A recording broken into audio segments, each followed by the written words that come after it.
Hebrews chapter 11, verse number 11 is the foundation text for our study tonight. By faith, Sarah herself received power to conceive even when she was past the age, since she considered him faithful who had promised. So Hebrews 11 says that Sarah was a woman who we can identify as an individual whose faith was exemplary, and that we can focus on her faith and we can learn from her and learn from the faith that she expressed in her life. From her background perspective, Sarah was at times a shrew. She was the first lady of the faith, and many times as we walk through the scriptures relative to her life, we see that she behaved badly. If you're sitting next to a bad behaving woman, touch it and say, see, you ain't the only one. She behaved badly many times. There are times in the Old Testament where it is revealed that Sarah threw fits.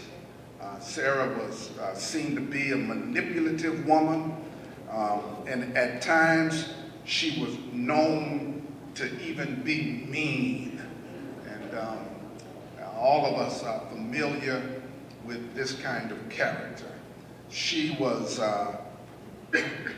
as one commentator put it, she was a churlish woman. Now, that's an English term, which simply means that she was not the kind of woman that would just answer you, yes or no, or I am not. But she was the kind of woman that throw neck, eyes, and attitude in her answer. Baby, you gonna cook tonight? What do I look like I'm doing? And that's the kind of woman that she was. Why you scooting over? That's the kind of, right? I'm sorry. That's the kind of woman that Sarah was. I gave you some ammunition now when you go home or you're talking to somebody who treating you like that. Tell them, what's wrong, Sarah? I mean, baby, why are you talking to me like you're talking to me? Sarah was known to be an impatient woman. Now, that's interesting, isn't it? Because this is a woman who waited past 65 years of age to have a baby. As a matter of fact, we're going to see she was well into old age before she had it. So it's interesting that biographers would identify that Sarah was the kind of a woman who was impatient. But now there is immediate impatience and long-standing impatience. And some of us, unfortunately, have both, where we can't wait for nothing right away, and we can't wait for anything on the long term. You know the difference between going into a fast food restaurant and you're number 3 or number 4 in line, right? And they're just taking their time up there, and it's just taking forever for you, and you switching back and forth on your feet and smacking your lips and breathing and blowing out wind because you want to get up there and get your order. Repeat after me, that's immediate impatience. Well, some of y'all don't want to act like you got it, but that's immediate impatience. Then there is the long standing impatience over the years. Some people, when they go to school, they take 4 or 5 years to get a degree. And some of them, I can't wait that long. If I can't get it in a year, then I'm out, And so there are some people who can't handle the long-term patience. Nowadays, when you apply for a job, unfortunately, there's just no getting it right away. You got a lot of this and that and the other to go through before you get your offer letter, right? And so some folk, I can't wait, I got to go on someplace else, and they try other things. But Sarah was a impatient woman on the immediate level. She was temperamental. Know anybody like that? She the temperament. One moment she's up, the next moment you don't know what's coming your way from her. She was a conniving woman. She was cantankerous. Sarah was cruel. And the biographers also say that she was flighty and she was a jealous woman. Check this out. They say she was a whiny woman and an unreasonable woman. Let the church say amen. Now, Sarah's faults, like many of ours, were obvious.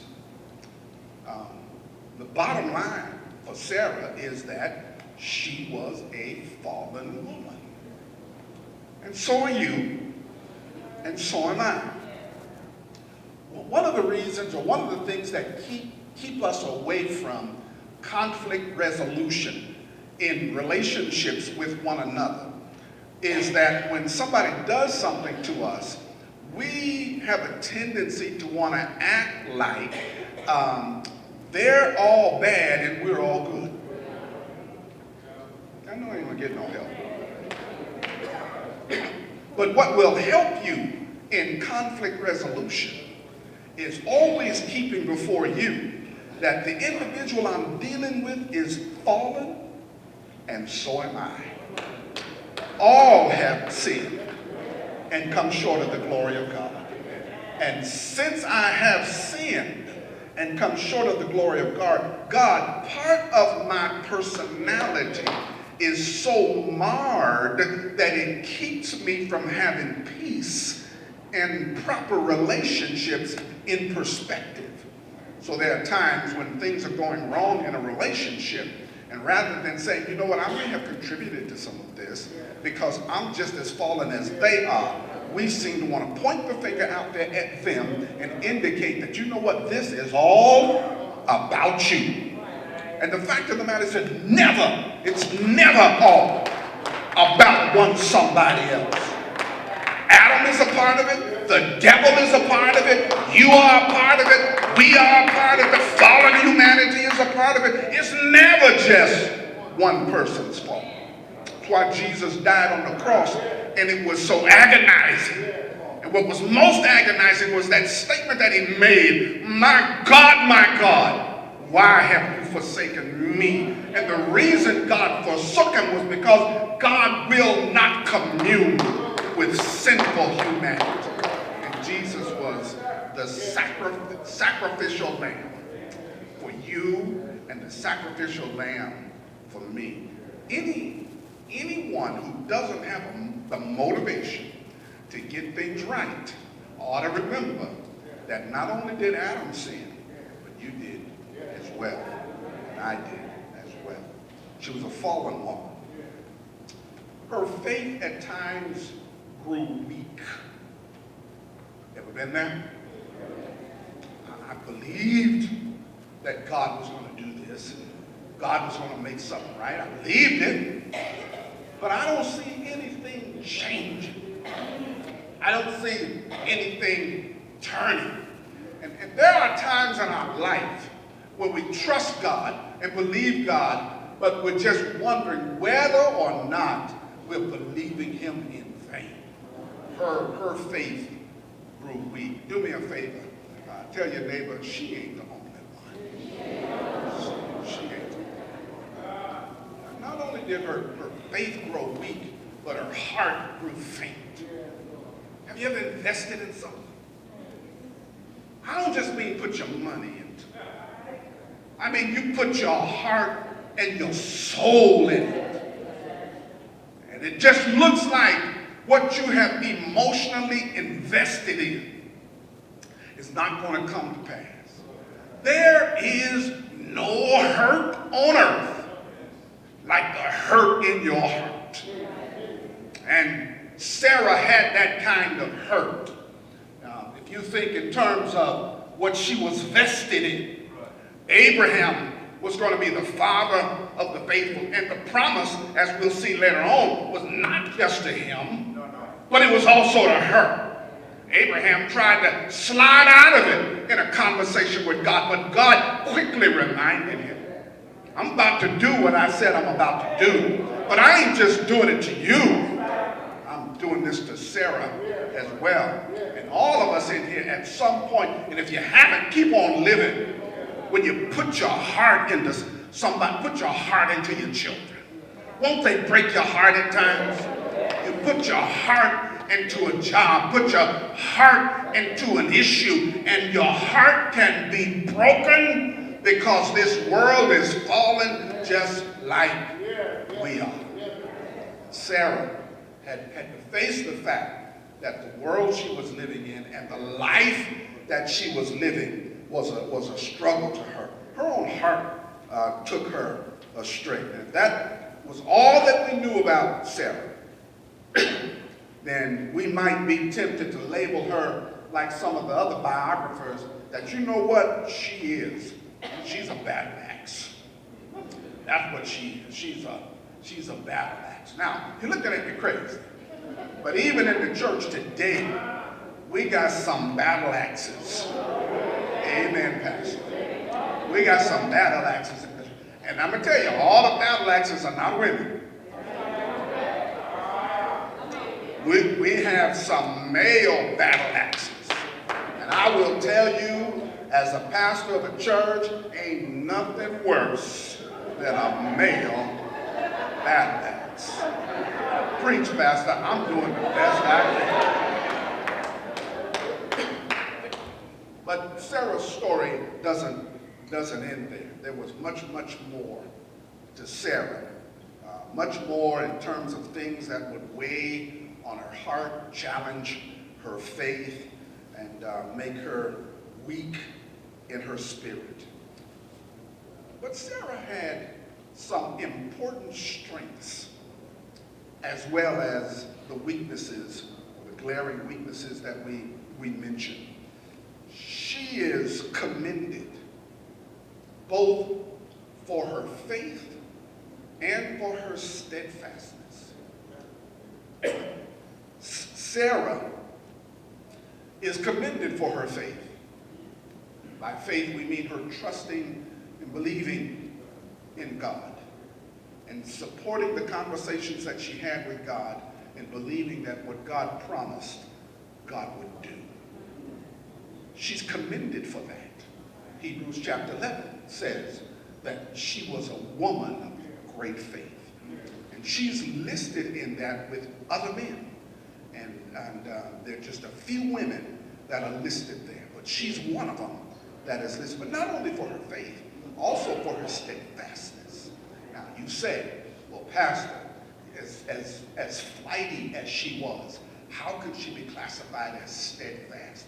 I told you that I wrote to one of my Jewish friends when I began to study on Sara, and I raised the question that I just posed before you, and that is, how in the world could Sara be an example of faith when all of the things relative to her life continue to point out to us that she had periods of doubt, had a heart that was weak, and that there were times when she struggled to be able to say, yes, God is going to do what God said he was going to do. He finally did write me back. So this is what he said to me. He said, you know, Sara had her issues, and she did. But what all of us have concluded is the fact that even with her issues, the fact that at the end of the day, she never let go of God.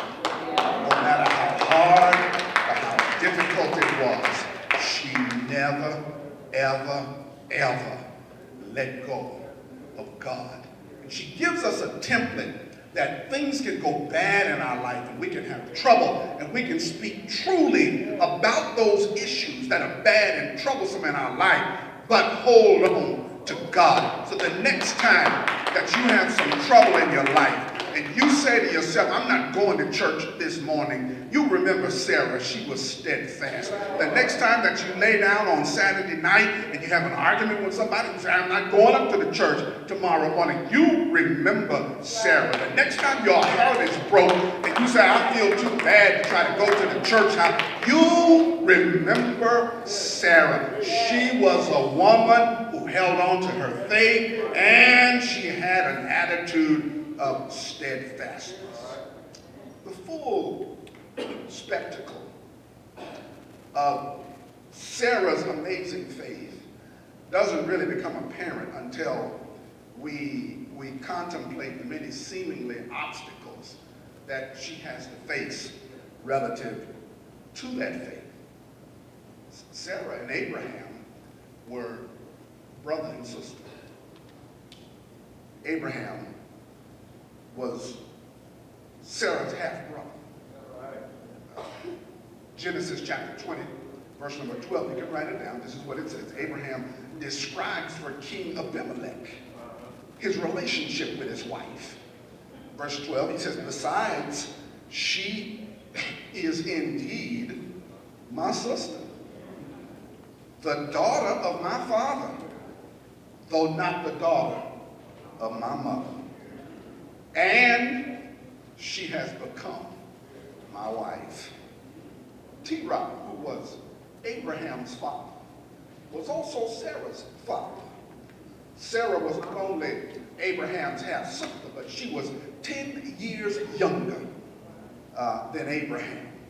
In Genesis chapter 17, verse number 17, the verse says, then Abraham fell on his face and laughed, said to himself, talking to God, said to himself, shall a child be born to a man who is 100 years old? And shall Sarah, who is 90 years old, bear a child? Incidentally, church, that kind of half-sibling relationship was not uncommon, and it wasn't scandalous in the Old Testament at this time. Now, touch the neighbor and tell him it is now. Amen. Abraham's brother Nahor married a niece. Both Isaac and Jacob married a cousin. And at this time, marrying a close relative wasn't seen as problematic or unusual. From the patriarchal era down through creation, these kinds of relationships took place. Adam and Eve had children. They had sons and daughters. And who did their sons and daughters marry but their brothers and sisters? Are you with me? Don't try that now. Please go to your family reunion so you can know who your people are. The Bible says virtually nothing about the early part of Abraham and Sarah's relationship. Really, all we know about that era of their life is the bitter truth that we see in Genesis 11 and 30. Now Sarah was barren, had no children. And that hung over her head for decades. Not moments, not a year, but for decades that hung over her head. That one text, Sarah was barren and had no children, sums up the first 65 years of her life and several decades even beyond that. Look at me.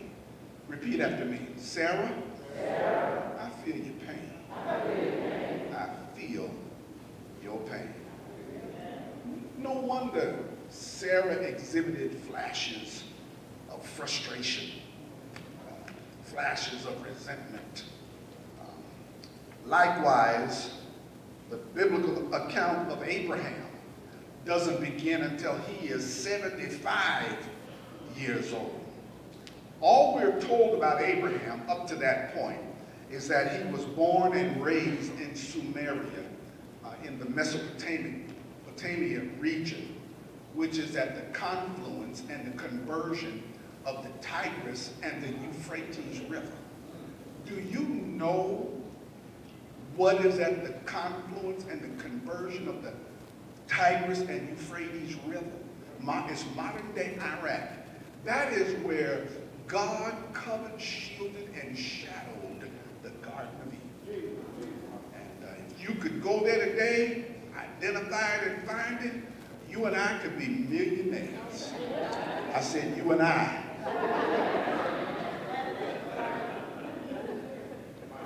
Because you absolutely would pay your tax.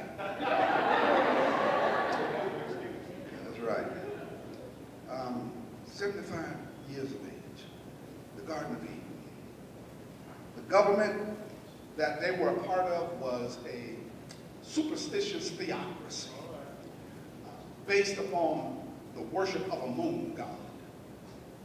One of the things that you see happening and transpiring in the Old Testament, along with Abraham, is you see God speaking to Noah. And all of this branches out from the Tower of Babel, where God separated people because they had scandalous goals. And they gathered together to try to build a tower up to heaven. Can you imagine if people were able to build a tower up to heaven? There would be no heaven today like we know it. If we were able to infiltrate glory like that. God said, no, I'm doing something about that. And he split the languages. Now, for those of you who don't know, because at some point somebody's going to say to you, that's where he split the races. No, there were already racial distinctions at that point. He split language. People started talking in different languages. And that's where they had difficulty understanding each other. We just got past Pentecost. One of the beauties of Pentecost is at the Tower of Babel, God split languages. At Pentecost, God used languages and brought it down through the power of the Holy Spirit. And everybody heard him speaking in his own language. God unfolded his gospel, unfolded his kingdom to the degree that you and I now can know it. And somebody else who has a different race, religion, and voice, they can know it as well. God was using since then Noah, Job, Abraham, all of them. And he was using them to continue to remind the world that these superstitious gods, these other gods, they're nothing but fake, phony gods. That I am the true and living God, and you should have none other before me.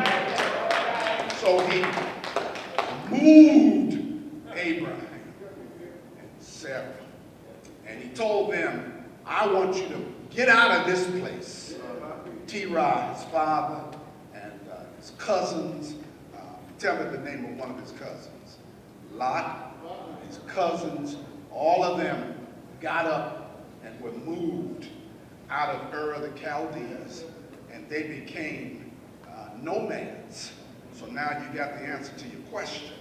In the early life, they lived in Ur of the Chaldees, and that was a thriving urban area. But in the latter part of their life, until they were able to settle in Canaan, they were nomadic people moving from place to place to place. Now, can you imagine? Let me tell you something. Can you imagine if you were a woman who had a house, a mini mansion here in Las Vegas? You had your house, it had air conditioning, you had a swimming pool and a sauna. In your house, you had a little exercise room in there.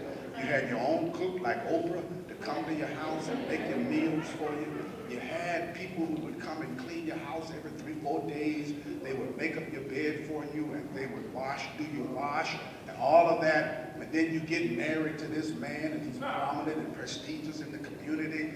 Y'all move in together. He moves into your house, or you move into his house, whatever the case may be. And then all of a sudden, he comes to you, and he says, God wants us to get up, and he wants us to go into the desert land. He wants us to go to the deepest, darkest parts of Africa.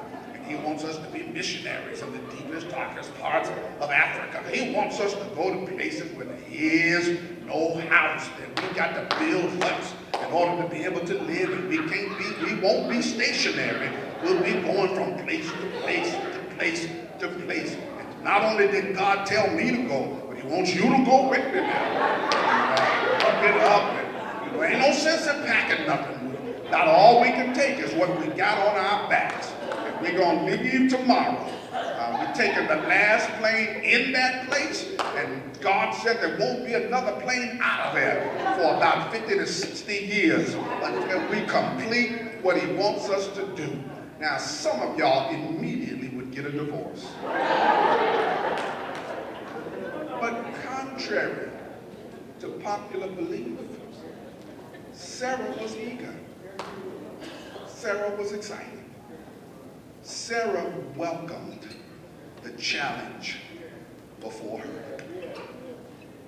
Maybe one of the reasons why in Genesis chapter 17, verse 20 and 21, God straightens Abraham out. Listen to what he says to him. Because Abraham is frustrated about his teenage boy named Ishmael and what's going to happen to him. Because Sarah complained and said, I want Hagar and Ishmael out of my house. Abraham was in a situation where he really didn't know what to do. Ishmael was his son. Hagar was his handmaid. And actually his wife's handmaid. And Sarah was his wife. So he prays to God and says, what should I do? And brothers, let me tell you what God tells him when he asks him, what should I do with the other woman and the baby that I had by her? This is what God says. God tells him, send them away. Do what Sarah asks. Send them away. And then Abraham is very concerned about his teenage boy. Listen to what God says. It's what I'm about to read into your hearing right now is applicable even for today. Because there are battles in the Middle East over who owns what land. And I'm about to give you that answer. God says to Abraham, look at me. God says to Abraham, for Ishmael, I have heard you. Behold, I have blessed him, and will make him fruitful and multiply him greatly. He, Ishmael, shall father 12 princes, and I will make him into a great nation. Now listen. But I will establish my covenant with Isaac, whom Sarah shall bear to you at this time next year. God makes it plain that the land belongs to Isaac and his descendants, the boy who is the son of Sarah, who when she was 90 plus years of age, God touched her womb, opened it up, and she became pregnant with the heir of Abraham. I'm here tonight to tell you that I don't know what God has promised you, what you desire from God, but I want you to know tonight that if the Lord has his hand on it, it does not matter how long you have to wait. Learn like our fathers of old learned. I will trust in the Lord. I will trust in the Lord. I will trust in the Lord until I die. Until I die. Until